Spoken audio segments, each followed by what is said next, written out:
मेरी मम्मी हमेशा बोलती रहती थी कि बाहर जाके खेलो। अब बाहर मेरे मोहल्ले के बच्चे भाई वो ऐसे अजीब अजीब से गेम्स खेलते थे। कहीं ड्रैगन फ्लाई में रस्सी बांध के उसको पेट बना लिया है, कहीं नंगे भाग रहे टायर के पीछे लकड़ी मारते मारते। मेरी मम्मी को उन पे दया आ रही है कि बेचारे गरीब बच्चे किसी भी चीज से खेल लेते हैं, फिर हमारी कार पलट जाती है। हाँ, वो टायर हमारी कार का है।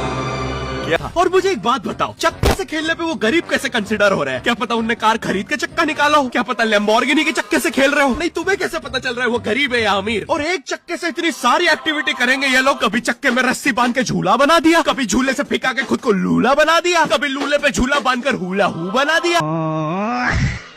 ये इतने हरामी बच्चे थे, इनके साथ कोई भी घर घर नहीं खेलता था, क्योंकि घर ये जुए में लगा के हार जाते हैं।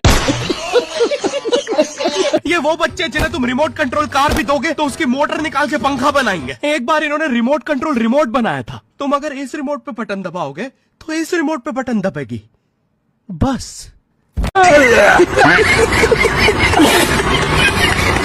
ये लोग मकर संक्रांति के दिन पतंग भी लूटते थे दुकानों से। क्या से पतंग से याद है, मैं बचपन में अपने दोस्त जनक के साथ बहुत पतंग उड़ाता था। जनक गुजराती था और गुजराती लोग तो बहुत बड़े पतंगबाज होते हैं। वो लोग गला काटने के बाद भी काहे पोचे चिल्लाते हैं। जनक मेरे घर पे इतना बड़ा गिर्रा लेके आता था पतंग उड़ाने। उस पर पता नहीं कितने 1000 किलोमीटर का मांझा लपटा होता था। हम दोनों का सपना था उस गिर्रे की पूरी ढील देना। एक बार तो गिर्रा खाली होने ही वाला था, पर वो पतंग आर तो घूम के हमारे पीछे से आ गई। हमने हमारी पतंग काट दी। तो इस बार हमने सोचा पतंग पूरी परपेंडिकुलर उड़ाएंगे, स्ट्रेट। हमने 2 घंटे ढील दी। वो मांझे में वेव सिग्नल आने लग गए प्राचीन भाषा में। हमें लगा हमने एलियंस ढूंढ लिया, बट फिर धीरे से वो सिग्नल क्लियर हुआ। हमें पता चला हमने कोई नासा का 100 मिलियन का टेलीस्कोप काट दिया। पतंग नीचे ले, टेलीस्कोप काट दिया।